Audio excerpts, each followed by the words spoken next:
ನಮಸ್ತೆ ಎಲ್ರಿಗೂ. ಇವತ್ತು ನನಗೆ ಚಿಕ್ಕಮಗಳೂರೊಂದು 4 ದಿನ ಡ್ಯೂಟಿ ಸಿಕ್ಕಿತ್ತು. ಸರಿ ಕಸ್ಟಮರ ಪಿಕಪ್ ಮಾಡ್ಕೊಂಡು ಸೀದಾ ನಾನು ಹೊರಟಿದ್ದೆ ಹಾಸನ ಕಡೆಗೆ.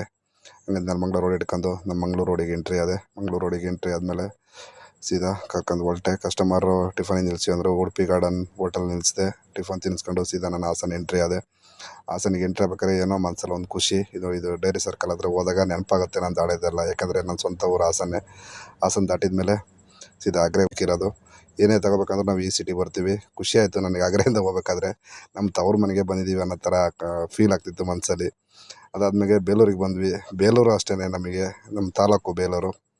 ಬೇಲೂರಿಗೆ ಬಂದಾಗ ಏನು ಮನಸ್ಸಿಗೆ ಏನೋ ಒಂಥರ ಖುಷಿ ರೀ. ಯಾವ ಥರ ಖುಷಿ ಅಂದರೆ ನಾವು ಬೇರೆ ರಾಜ್ಯಕ್ಕೆ ಹೋಗಿ ನಮ್ಮ ರಾಜ್ಯಕ್ಕೆ ಬರುವಾಗ ಯಾವ ಥರ ಖುಷಿ ಆಗುತ್ತೆ ಆ ಥರ ಖುಷಿ ಆಯಿತು. ಹಂಗೆ ಬೇಲೂರಾಗ CNG ಖಾಲಿ ಆಯಿತು. CNG ಹಾಕಿಸ್ಕೊಂಡು ಕಸ್ಟಮರಿಗೆ ನಮ್ಮೂರು ಡ್ಯಾಮ್ ತೋರಿಸ್ದೆ. ಡ್ಯಾಮ್ ಇನ್ನೇನು ಭರ್ತಿ ಹಾಕಿ ಒಂದು 2 ಅಡಿ ಬಾಕಿ ಇದೆ ಅಷ್ಟೇ ಡ್ಯಾಮು.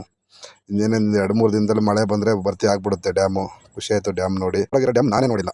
ಸರಿ ಅದನ್ನು ತೋರಿಸ್ಕೊಂಡು ನಾನು ಚಿಕ್ಕಮಗಳೂರಂತೂ ಸೂಪರಾಗಿತ್ತು ವೆದರು. ಆಮೇಲೆ ಅಲ್ಲಿಂದ ಕರ್ಕೊಂಡು ಸೀದಾ ಕಸ್ಟಮರ್ ಕರ್ಕೊಂಡು ಹೋಟ್ಲಿಗೆ ಬಂದ್ವಿ. ಇದೇ ಹೋಟ್ಲು, ಪಾರ್ಕಿಂಗು ಚೆನ್ನಾಗಿದೆ. ದ ಗ್ರ್ಯಾಂಡ್ ರಿಟ್ರಿ ಹೋಟೆಲ್ ಅಂತ ಸೂಪರಾಗಿದೆ ಹೋಟೆಲ್ ಮಾತ್ರ. ಈ ವೆದರಿಗೆ ಡ್ಯೂಟಿದು ಶೇರ್ ಮಾಡಿ, ಲೈಕ್ ಮಾಡಿ, ಫಾಲೋ ಮಾಡಿ. Thank you watching.